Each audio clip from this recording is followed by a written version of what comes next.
ایک چھوٹے سے پرسکون گاؤں میں ایک نیک دل بزرگ رہا کرتے تھے۔ ان کی سفید داڑھی اور چہرے پر ہمیشہ مسکراہٹ رہتی تھی۔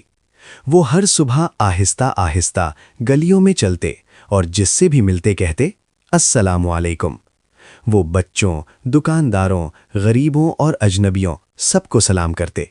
کچھ لوگ جواب دیتے اور کچھ نظر انداز کر کے آگے بڑھ جاتے۔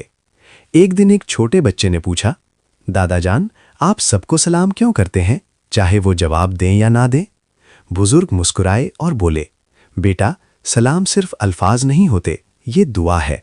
جب میں سلام کرتا ہوں تو ان کے لیے امن کی دعا کرتا ہوں۔ اگر کوئی جواب نہ دے تو بھی اللہ میرا سلام سن لیتا ہے۔ بچہ بھی بزرگ کے ساتھ سلام کرنے لگا۔ آہستہ آہستہ لوگوں کے دل نرم ہونے لگے۔ لوگ سلام کا جواب دینے لگے، کچھ تو خود سلام کرنے لگے۔ ایک دن بزرگ بیمار ہو گئے اور باہر نہ آ سکے۔ پورا گاؤں ان کے سلام کو یاد کرنے لگا۔ تب وہی بچہ گلی میں کھڑا ہو کر بولا، السلام علیکم۔ سب نے مل کر جواب دیا۔